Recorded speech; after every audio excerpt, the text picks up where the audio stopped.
And then why some na beto ye na so yenya ya de kwadwo nkansa le wen se sia de wo pe wo mo de ntra ha ewo o man mu di a ne chese ye yi kwadwo nkansa le wen ya na ye se nana mama brown anya nana mama brown wa na ye kwadwo nkansa le wen enti se sia de Ghana ha de wo mo e na hete pa sa na wo de tom no aba hwe no da me ka se kakum ye de ku anu kwadwo nkansa le wen na fe de wo sisa blogger bia ye kura won kasa na no aye kuro ai yesi afutu onsakra nipa agisa nsohwe because Ghana for bloggers mumpe positive negative de edi nipa be entawantawa be nipa ntam ena mope ade a ebeboa mumpe da tisete mumpe ntokwasem de ntokwademu no eno koso na manije mo pa kese kofi de odim sam sase wono ai kwadwo si na no aye kuro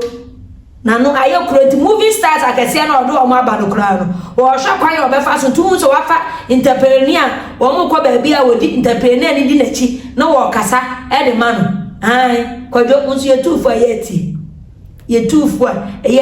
mi sika na fo ade ebinu be yo juodom apiepie wetiko enya dru di ade pe no obi a atwe no ho obi kura be kasa menim wo eti aye pa se kwadwo nkansa de wen wo ankasa wonu ukrom fo wonu nkrofo a wonu omo ye adwuma na wada wo so ai yesi ati ye amawrefie na ebo no wiedie mi gidi pa so wo hia bibi wo eti wanu kro no de me bompa ya kra se kro ne ma enko sese ya ekro no enya pacha sa wuntimi ni blogger bia enkasa ankama ana fodi matama manu me ya se wuntimi nkasa support kan wo manu me ya so na me fa sa akwanya we se so eto obi biara fo yenya asam ba asolim adwumam ye fitwiem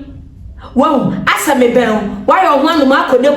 ukwati fi ko hunu so no aba na afo bebita asa wo kwadwa afa asa wo ma tankama fa wo mo de na abenti wo mo de na blema wa example wa ye wo kuma udune actress no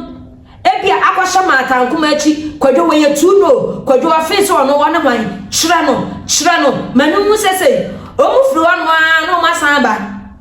kwadwo ho mata no afese oyo hwan ono wa ba be se obada be de oyo ro kyira no dodo ombu ade wonyese masama ba